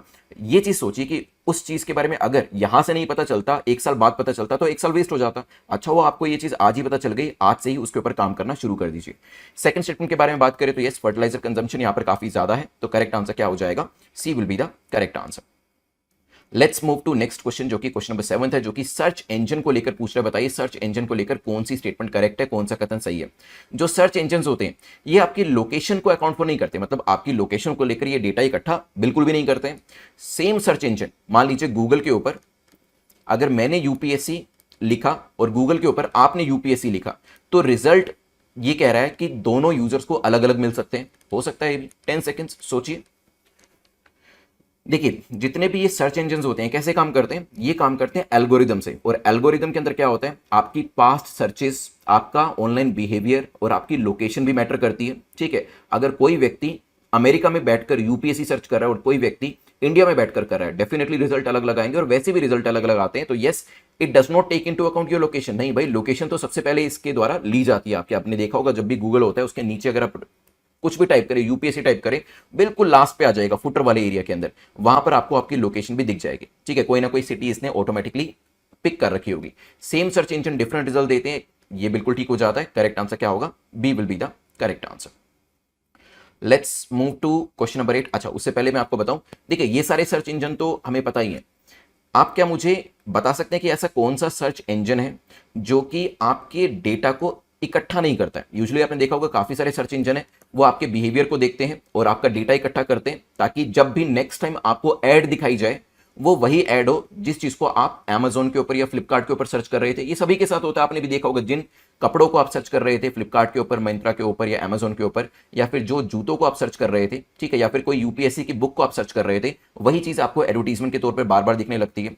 लेकिन देयर इज अ ब्राउजर जो आपकी इंफॉर्मेशन को इकट्ठा नहीं करता है। तो आप अगर मान लीजिए Amazon के ऊपर कोई बुक देख कर भी आए, तो हो सकता है आपको यूपीएससी की बुक्स दिखाई जाए, लेकिन वो स्पेसिफिक बुक्स जरूरी नहीं है आपको दिखाई जाए। उसका अगर आपको नाम पता है तो प्लीज मुझे कमेंट सेक्शन में जरूर बताइएगा, मैं आपको इसका आंसर नेक्स्ट वीडियो में देने वाला हूं। क्वेश्चन नंबर 8 को देखते हैं। साइकी स्पेसक्राफ्ट के बारे में पूछा है कि ये किसके द्वारा लॉन्च किया जा रहा है? ESA, European space agency, SpaceX के द्वारा, इसरो के द्वारा, या फिर नन ऑफ द अबव? सोचिए, 10 सेकेंड्स आपके पास है। Psyche spacecraft will be launched by, कौन लॉन्च करेगा इसको? कौन सी एजेंसी करने वाली है? 1 अगस्त 2022, मतलब अभी मई चल रहा है, जून जुलाई अगस्त, अगस्त की पहली तारीख को इसे लॉन्च किया जाएगा।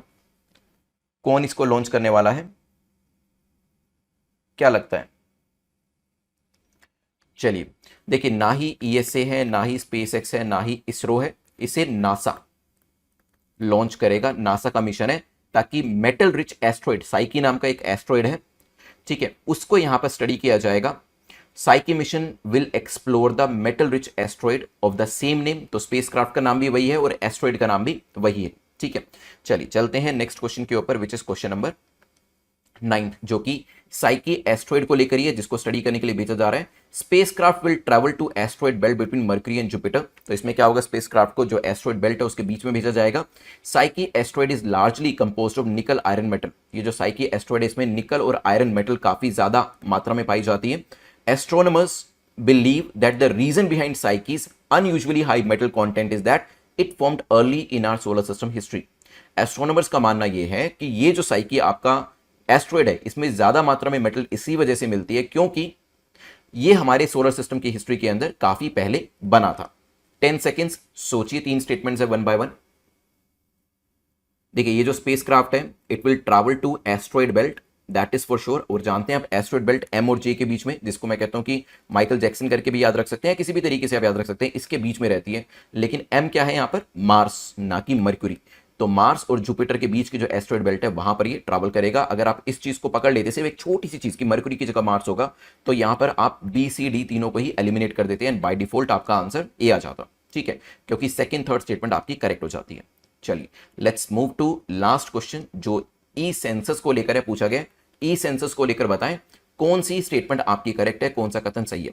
ई सेंसस जो है it will be more scientific, accurate and multi dimensional. E census जो है ये ज्यादा साइंटिफिक होगा, एक्यूरेट होगा, मल्टी डायमेंशनल होगा। क्या मे बी इसको लेकर कोई नया सॉफ्टवेयर भी प्रिपेयर किया जा रहा है? May be the government is preparing new software, हो सकता है। It will be linked with birth and the death registration to the census. तो यहां पर जो डेथ रजिस्टर, बर्थ रजिस्टर है, उसके साथ भी इसे लिंक किया जाने वाला है। सोचिए 10 सेकेंड्स, क्या आंसर होगा? Will we be linking it with birth and death registers? May be. देखिए, census will be updated automatically after every birth and the death in the country. तो यहां पर ई सेंसस करके एक ऑनलाइन आपका प्लेटफॉर्म बनाया जा रहा है, एक नया सॉफ्टवेयर है, जिसके अंदर जो डेटा होगा ज्यादा साइंटिफिक होगा, एक्यूरेट होगा, ऑटो अपडेटेड होगा, मल्टी डायमेंशनल होगा। जहां पर भी बर्थ और डेथ होती है ऑटोमेटिकली डेटा इसके अंदर अपडेट होता जाएगा। क्यों? क्योंकि ये बर्थ और डेथ के रजिस्टर से जुड़ा हुआ होगा, ठीक है। करेक्ट आंसर क्या हो जाएगा यहां पर? D will be the correct answer. Correct answer आपका यहां पर डी हो जाएगा। Consider the following statement about rupee exchange rate. Rupee exchange rate को लेकर पूछा जा रहा है कि बताएं आपकी कौन सी स्टेटमेंट करेक्ट है। तो वंस अगेन जैसे मैंने आपको क्वेश्चंस को सोल्व करने के लिए कहा है उसी तरीके से सोल्व करिएगा। मींस आपको जो टॉपिक है उसको करना है अंडरलाइन, और पूछा गया जो चीज़ होती है करेक्ट या इनकरेक्ट उसको सर्कल में डालना है। तो यहाँ पे रुपी एक्सचेंज रेट को लेकर काफ़ी ज़्यादा अभी जो कॉन्फ्लिक्ट है वो चल रहा है, और काफ़ी ज़्यादा न्यूज़ इसको लेकर आ रहे हैं, उसके रीज़न भी हम डिस्कस करेंगे। लेकिन पहले how many rupee can buy a dollar, ये आपका रुपी एक्सचेंज रेट जो है उसकी डेफिनेशन के अंदर आता है। May be Indian exporters will B harmed. जब यहाँ पे रुपी एक्सचेंज रेट की हम बात करते हैं और जिस तरीके से अभी रुपी एक्सचेंज रेट चल रही है, क्योंकि हमें देखा कि यहाँ पर रुपी जो है डॉलर के कंपैरिजन में आप कह सकते हैं कि गिर रहा है, तो इससे हमारे एक्सपोर्टर्स को नुकसान होगा क्या? May be falling the exchange rate means buying American product will become costlier. तो अभी हमें जो अमेरिकन प्रोडक्ट्स खरीदने पड़ेंगे वो कॉस्टली हो जाएंगे क्या हमारे लिए? मे बी। देखिए करंट सिनेरियो जो अभी चल रहा है उसको लेकर विद इन 10 सेकेंड्स के अंदर आपको आंसर करना है। तो सोचिए what should be the correct answer. देखिए जब रुपी एक्सचेंज रेट फॉल करता है, जब ये रुपी एक्सचेंज रेट गिरता है, मैं आपको एक बार यहां पर जो डेटा है डेटा के थ्रू दिखाता हूं किस तरीके से एक्सचेंज रेट काम कर रहा है। तो 77.82 अगर हम रिसेंटली डेटा देखें, मतलब करंट आज का डेटा देखें, तो एक यूएस डॉलर जो है वो 77.82 रुपीज से खरीदा जा सकता है। मतलब एक डॉलर की वैल्यू कितनी है? 77 रुपए 82 पैसे। ये अभी प्रेजेंट आपको मैंने बताया, ये बिल्कुल लेटेस्ट आपका डेटा है आज का। बिल्कुल अगर आप देखेंगे पूरे साल में ये वेरी करता रहा। पिछले एक साल का डेटा यहाँ पर ग्राफ के ऊपर दिया गया है। तो ये देयर वाज अ टाइम जब ये 73 के आसपास भी था, 74, 5, 6 भी ये गया, 77 भी गया और 78 भी इसने टच किया। ठीक है, तो अभी ये one of the highest level के ऊपर है, ये ध्यान रखिएगा। ठीक है, अभी चलते हैं एक बार क्वेश्चन के ऊपर वापस आते हैं। जो क्वेश्चन हमसे पूछ रहा था, क्वेश्चन यहां पर पूछ रहा है कि रुपी एक्सचेंज रेट को लेकर बताएं कि how many rupee can buy a dollar, कितने रुपए एक डॉलर को खरीद सकते हैं। बिल्कुल ठीक है, ये भी हमने पीछे देखा। अगर एक्सचेंज रेट गिरता है, मतलब अगर हम कहें कि एक डॉलर इज इक्वल टू 70 रुपए, या फिर ये गिर कर हो गया एक डॉलर इज इक्वल टू 80 रुपए, falling the exchange rate means buying American product will become costlier. तो अगर पहले आपको कोई एक चीज खरीदनी थी अमेरिका से, वो 70 रुपए की आपको मिलती क्योंकि वो $1 की थी, लेकिन आज वही चीज प्राइस उसका सेम है, $1 ही है, लेकिन आज उसके लिए आपको 80 रुपए देने पड़ेंगे। ठीक है, for example if you want to buy an iPhone, मान लीजिए आप एक आईफोन खरीदना चाहते हैं, अमेरिका से खरीदना चाहते हैं, और अगर हम कहें कि इसकी जो वैल्यू है कितनी है, यहां पर $500 मान लीजिए, इवन दो इससे ज्यादा रहेगी आपकी, आप यहां पर इसे $1000 मान लीजिए। ठीक है, सो $1000 के लिए आपको कितना पैसा देना पड़ता? पहले 70,000 रुपए देना पड़ता, लेकिन अभी अगर 80 रुपए वैल्यू हो जाती है एक डॉलर की, तो अभी कितना देना पड़ेगा? 80,000 देना पड़ेगा। तो आपने जो प्रोडक्ट खरीदना है, मान लीजिए आप कोई लैपटॉप परचेज करना चाहते हैं, कोई मोबाइल फोन परचेज करना चाहते हैं, उसके लिए आपको अगर वो $1000 का है तो 10,000 रुपीज एक्स्ट्रा देने पड़ेंगे, कंसिडरिंग दिस एग्जाम्पल। तो अगर एक्सचेंज रेट गिरता है तो क्या होता है? आपकी जो बाइंग है वो महंगी हो जाती है, आपको चीजें महंगी मिलती है। लेकिन इसके ही उलट एक्सपोर्ट जो है वो अमेरिकन के लिए सस्ता हो जाता है, क्योंकि देखिए इंपोर्टर को नुकसान हुआ क्योंकि चीजें महंगी हो गई, उसी तरीके से एक्सपोर्टर्स को फायदा हुआ क्योंकि अब हमारी चीजें जो है सस्ती हो गई। इसी वजह से वो लोग ज्यादा से ज्यादा हमारी चीजें डिमांड करेंगे और एक्सपोर्ट बढ़ना शुरू हो जाएगा, तो एक्सपोर्टर्स को नुकसान नहीं होगा। आंसर क्या हो जाएगा यहां पर? A will be the correct answer. तो यहां पर होगा क्या? Indian exporters will be benefited, क्योंकि जो हमारी गुड्स हैं वो चीपर हो जाएंगी। जहां पहले उनको एक 80 रुपए की चीज के लिए आप कह सकते हैं, या 70 रुपए की चीज के लिए $1 देना पड़ता था, आज उसी $1 से वो 80 रुपए की चीजें खरीद सकते हैं। ठीक है, मतलब वो ज्यादा चीजें खरीद सकते हैं उसी $1 को अगर वो यूज करते हैं। तो एक्सपोर्टर्स को फायदा होगा क्योंकि उनकी चीजों की डिमांड फॉरेन मार्केट में काफी ज्यादा हो जाएगी। तो आंसर क्या होगा यहां पर? A will be the correct answer. चलिए अगला क्वेश्चन जो है वो भी इसी से मिलता जुलता है, जो आपके इकोनॉमिक्स का है और कंसेप्चुअल क्वेश्चन आपका यहां पर है। सेकंड क्वेश्चन बात करता है how the exchange rate is determine in the free market. जो फ्री मार्केट होती है उसके अंदर जो एक्सचेंज रेट होती है वो कैसे डिसाइड करी जाती है? क्या वो डिमांड से डिसाइड करी जाती है? क्या वो मार्केट मैनिपुलेशन से डिसाइड करी जाती है? या फिर वो सप्लाई से डिटर्मिन करी जाती है? सोचिए क्या इसका करेक्ट आंसर होगा? 10 सेकेंड्स में आपको देता हूं।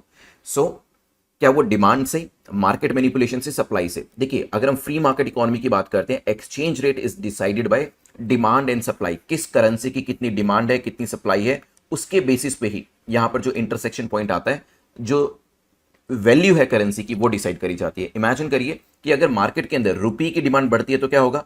रुपी का एप्रिसिएशन यहां पर होना शुरू हो जाएगा। होता क्या है मार्केट के अंदर, डॉलर हर किसी को चाहिए, तभी यहां पर उनकी खुद की वैल्यू की जो करेंसी की वैल्यू होती है वो डॉलर के कंपैरिजन में गिरना शुरू हो जाती है। तो ये पूरी की पूरी फ्री मार्केट के अंदर चीजें डिमांड एंड सप्लाई के ऊपर डिसाइडेड होती है, इस पर डिपेंडेंट होती है। मार्केट मैनिपुलेशन करी तो जाती है, चाइना करता है इसको, और अपनी करेंसी को वो कोशिश करता है डॉलर के कंपैरिजन में डिग्रेड करके रखे ताकि ज्यादा से ज्यादा वो एक्सपोर्ट कर सके। लेकिन ये जो मार्केट मैनिपुलेशन है ये फ्री मार्केट का फीचर नहीं है। तो करेक्ट आंसर क्या हो जाएगा, B will be the correct answer. ठीक है, चलिए यहां पर एक एग्जांपल लेते हैं, यहां पर मैं आपको देता हूं ताकि ये चीज आपको और भी अच्छे से क्लियर हो जाए। तो मान लीजिए रुपी है और डॉलर है। अभी हम जानते हैं कि 77 और 78 रुपीस जो है उससे आप $1 परचेज कर सकते हैं। लेकिन मान लीजिए जब ये सब चीजें शुरू हुई ₹1 $1 का था फॉर एग्जांपल, ठीक है, 1 रुपी इज इक्वल टू $1। लेकिन हुआ क्या, ये मान लीजिए स्थिति है 2010 में, सिर्फ ये प्रेजेंटिव एग्जांपल मैं आपको दे रहा हूं, 2010 के अंदर ये था। लेकिन हुआ क्या, धीरे धीरे जैसे साल बीतते गए 2015 तक लोगों ने डॉलर को बहुत ज्यादा डिमांड किया मार्केट के अंदर। इवन इंडिया के अंदर डॉलर की डिमांड बढ़ी कि हमें बाहर से चीजें परचेज करनी थी, हमें जो इक्विपमेंट्स है वो परचेज करने थे, रॉ मटेरियल परचेज करना था, बहुत सारी चीजें हमें परचेज करनी थी। इसी वजह से डॉलर की डिमांड बढ़ती गई, लेकिन रुपये की डिमांड किसी ने ज्यादा करी नहीं। तो क्या होगा, क्योंकि डॉलर की डिमांड जो है वो बढ़ रही है तो उसका वैल्यू भी यहां पर बढ़ता चला जाएगा। ठीक है, मान लीजिए 2022 आते आते डॉलर की डिमांड रुपये के कंपेरिजन में काफी ज्यादा हो गई। ठीक है, तो इसी के बेसिस पे क्या होगा, रुपये फॉल करना शुरू कर देगा और डॉलर एप्रिशिएट करना शुरू कर देगा। वैसे भी देखिए, चाहे इकोनॉमी हो या लाइफ हो या आपका यूपीएससी एग्जाम हो, जिसकी डिमांड ज्यादा होती है वैल्यू उसी की ज्यादा होती है। Let's move to next question. यहां पर आंसर आपका बी हो जाएगा। क्वेश्चन नंबर 3 पे चलते हैं, जो आपसे एक्सचेंज रेट को लेकर कुछ और कंसेप्चुअल क्लैरिटी की बात कर रहा है। एक्सचेंज रेट इन इंडिया की बात करें, यहां पर मैं आपको एक होमवर्क भी देने वाला हूं, इसको लेकर पूछा है, बताइए करेक्ट स्टेटमेंट आपकी कौन सी है। इन इंडिया आरबीआई इंटरवीन करता है to determine the exchange rate. RBI intervene कर सकता है एक्सचेंज रेट को लेकर। Maybe in India exchange rate is not fully determined by the market. पूरी तरीके से मार्केट के द्वारा इसे डिटरमिन नहीं किया जाता। 10 सेकेंड्स आपके पास है, सोचिए, और फिर मैं आपको जो होमवर्क का क्वेश्चन है वो दूंगा और वो आपको नीचे कमेंट सेक्शन में आंसर करना है। Every day will be getting something in the homework. देखिए, दोनों ही स्टेटमेंट यहां पर ठीक है, क्योंकि कहीं ना कहीं दोनों ही चीजें एक दूसरे को कॉम्प्लीमेंट कर रही हैं। और मैंने आपको पहले भी बताया था कि एग्जाम के अंदर भी ऐसी स्टेटमेंट्स आएंगे जो एक दूसरे को कॉम्प्लीमेंट करेंगी, जैसे यहां पर किया जा रहा है। आरबीआई इंटरवीन करता है, अगर देखिए आरबीआई इंटरवीन कर रहा है एक्सचेंज रेट के अंदर, तो डेफिनेटली हम ये मान सकते हैं कि पूरी तरीके से तो डिमांड एंड सप्लाई का खेल नहीं है, कोई तीसरा खेल भी यहां पर चल रहा है। तो यहां पर दोनों स्टेटमेंट आपकी ठीक है, लेकिन आप मुझे बताएंगे कि किस तरीके से एक्सचेंज रेट अगर पूरी तरीके से मार्केट के द्वारा डिटरमिन नहीं करी जाती तो आखिर क्या किया जाता है जिससे कि एक्सचेंज रेट डिटरमिन होती है। डिमांड एंड सप्लाई के अलावा सिंपल अगर मैं आपसे पूछूं, और कौन से फैक्टर्स ऐसे हैं जिससे भारत के अंदर आप कह सकते हैं कि एक्सचेंज रेट को मैनेज किया जाता है। ठीक है, चलिए let's move to next question, जो कि पुलित्जर प्राइज को लेकर है। आजकल यूपीएससी पीसीएस के तरीके से प्राइजेस अवार्ड्स के ऊपर भी, स्पोर्ट्स के ऊपर भी क्वेश्चन पूछने लग गए। तो पुलित्जर प्राइज को लेकर पूछा गया, बताइए करेक्ट स्टेटमेंट आपकी कौन सी है। पुलित्जर जो है इसे अमेरिका कोलंबिया यूनिवर्सिटी अनाउंस करती है and it is the most coveted award. तो मस्ट आप कह सकते हैं मोस्ट सिग्निफिकेंट अवार्ड जो है इसे माना जाता है जर्नलिस्ट के लिए। हो सकता है 10 सेकेंड्स सोचिए क्या आंसर होगा। रिसेंटली दानिश सिद्दीकी, ये 4 इंडियंस ऑनर्ड लोगों में से एक है जिन्हें कि पुलित्जर प्राइज मिला है। तो slain journalist, photo journalist Danish Siddiqui जो है उनको ये पुलित्जर प्राइज 2022 के लिए दिया गया है फोटोग्राफी कैटेगरी के अंदर। देखिए वैसे काफी सारी कैटेगरीज होती हैं, लेकिन जर्नलिज्म की जो फोटोग्राफी है वो भी इसके अंदर एक कैटेगरी रखी गई है। तो yes, it is the most coveted award for journalist और अमेरिका कोलंबिया यूनिवर्सिटी से देती है। तो करेक्ट आंसर क्या हो जाएगा, C will be the correct answer. Let's move to next question which is question number 5, जो कि पुलित्जर प्राइज को लेकर ही है। पूछा गया पुलित्जर प्राइज को लेकर बताएं करेक्ट स्टेटमेंट आपकी कौन सी है, कौन सा कथन आपका सही है। अवार्ड को इंस्टीट्यूट किया गया था, मतलब शुरू किया गया था पुलित्जर विल के हिसाब से, जो कि 1904 में लिखी गई थी। May be the awards are given in letter and drama category. Letters और ड्रामा कैटेगरी के अंदर भी अवार्ड्स को दिया जाता है। हो सकता है अवार्ड जो है वो एजुकेशन कैटेगरी के अंदर भी दिया जाता है। 10 सेकेंड्स सोचिए, अवार्ड को देने की मल्टीपल कैटेगरी भी हो सकती है, कुछ कैटेगरी भी हो सकती है। तो वैसे मैं आपको बताऊं, पीछे हमने देखा जर्नलिज्म के अंदर तो ये दिया ही जाता है।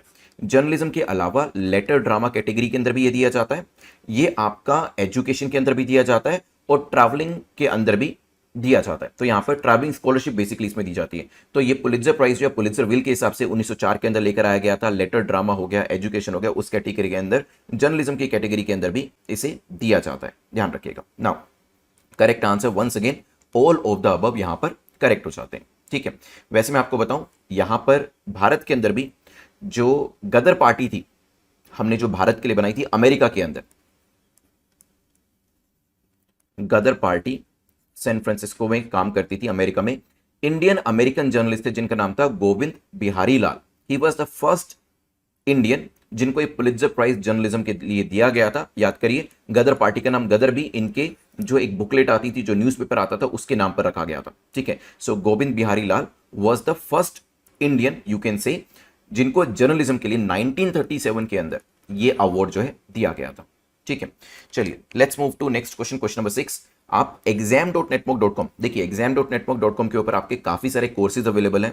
आप वहां पर नेट 50 कूपन कोड को यूज कर लीजिएगा। आप अगर चाहें तो वहां पर पॉलिटी का कोर्स अवेलेबल है, जिसमें आपकी इंडियन पॉलिटी लक्ष्मीकांत की जो बुक है उसे एमसीक्यू के थ्रू कराया है।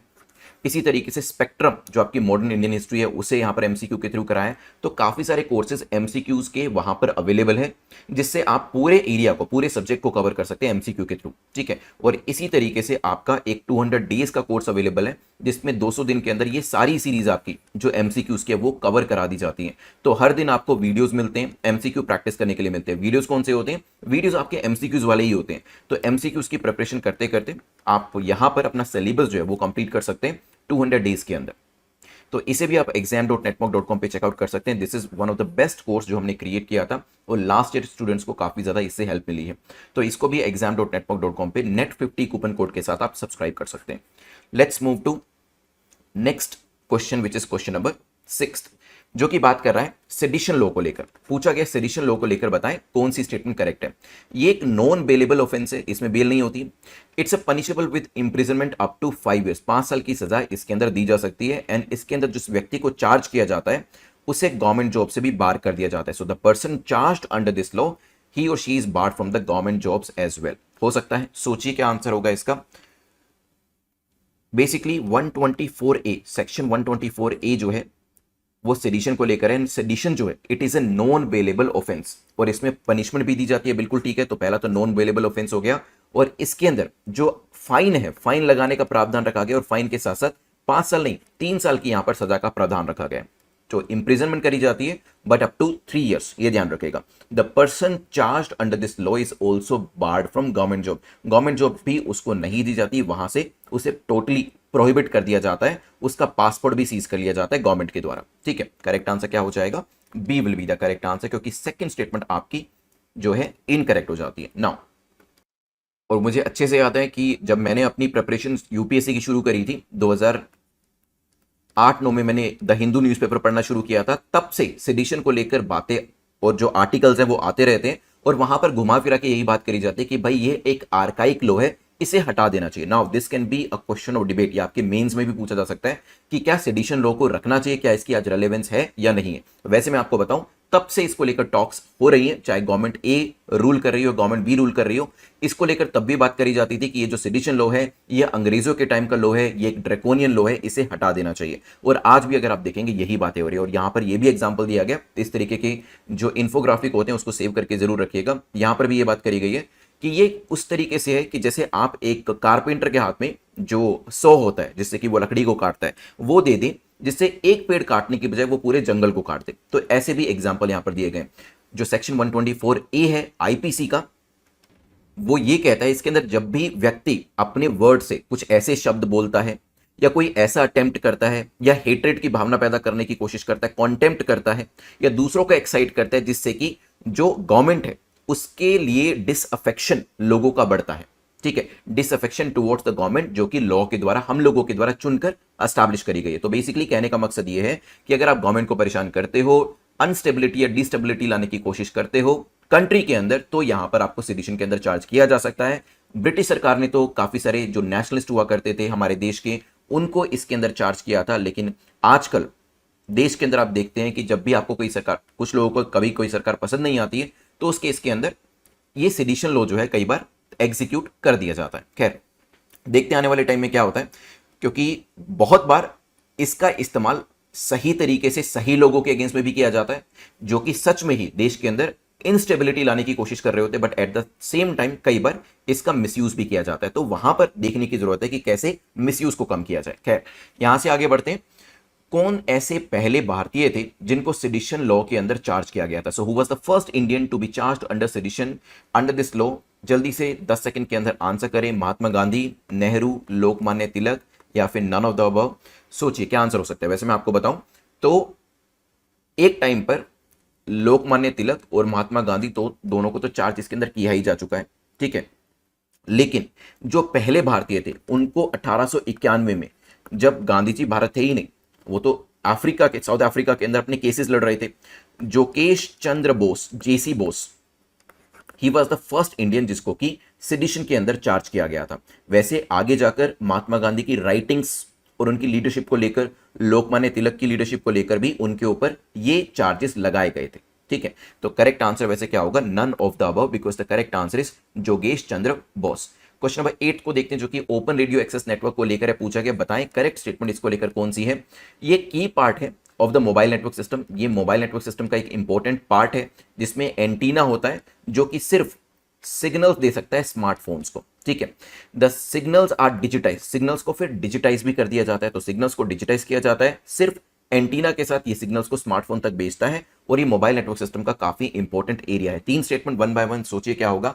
तो क्या इसमें एंटीना होता है कि नहीं होता, ये भी आपको देखना पड़ेगा। तो मैं आपको यहां पर आंसर अगर दूं, ऑलमोस्ट 10 सेकंड्स आपके पूरे हो गए। So yes, it comprises antenna, लेकिन इसका काम सिर्फ ओनली यहां पे दिया 80-20 रूल लगेगा जो मैंने आपको बताया, ट्रांसमिट करने के लिए ही नहीं, यहां पर सिग्नल्स को रिसीव करने के लिए भी इसका इस्तेमाल किया जाता है। तो ओनली की वजह से स्टेटमेंट गलत हो जाती है, लेकिन हाँ, सिग्नल को डिजिटाइज किया जाता है, मोबाइल नेटवर्क का इंपॉर्टेंट एरिया भी है। तो correct answer will be B. B यहां पर करेक्ट आंसर आपका हो जाता है, ठीक है। तो दोनों तरीके से काम करता है, सिग्नल को भेजता भी है, सिग्नल को रिसीव भी करता है।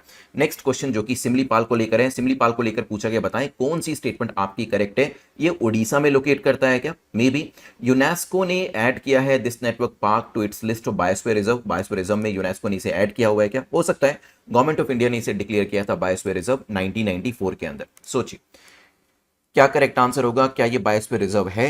क्या 1994 में डिक्लेयर किया था? यूनेस्को ने इसे अपनी लिस्ट में ऐड किया कि नहीं किया? क्या ये उड़ीसा में लोकेट करता है? सो ड्रोन्स का इस्तेमाल किया जा रहा है क्योंकि काफी ज्यादा केसेस के अंदर सिमलीपाल नेशनल पार्क के अंदर फायर के इंसिडेंट्स, जो फॉरेस्ट फायर होती है ना, उसके इंसिडेंसेस यहां पर देखने को मिल रहे हैं, और इन्हीं फॉरेस्ट फायर के लिए ड्रोन का इस्तेमाल किया जा रहा है, जो लोकेशन है उनका पता लगाने के लिए। तो यस, उड़ीसा में लोकेट करता है, यूनेस्को ने भी इसे ऐड किया है, और इसे बायोस्फीयर रिजर्व का दर्जा 1994 में दिया गया था। ये जो आपका नेशनल पार्क है, इसे टाइगर के लिए, एलिफेंट के लिए, ठीक है, जाना जाता है। ये मेन इसके यहां पर आप कह सकते हैं कीस्टोन स्पीसीज है। Highest tiger population in the state of Odisha अगर आप देखना चाहते हैं तो वो आपको सिमलीपाल के अंदर ही देखने को मिलेगी। तो करेक्ट आंसर हो जाता है आपका डी। मैप के ऊपर देखिए यहां पर Similipal. Let's move to last question जो कि बात कर रहा है टोमेटो फ्लू को लेकर। बताएं कौन सी स्टेटमेंट यहां पे नहीं है, बेसिकली राज्य पूछा है, कौन से राज्य में इसके केसेस अभी रिसेंटली देखने को मिले, कुछ दिन पहले न्यूज में थे, केरला, तमिलनाडु, राजस्थान, आसाम? जल्दी से बताएं what should be the correct answer. Tomato flu के केसेस कहां पर देखने को मिल रहे हैं? तो ये जो आपका स्टार्ट हुआ है, it is started from Kerala. तो करेक्ट आंसर क्या हो जाता है? A will be the correct answer.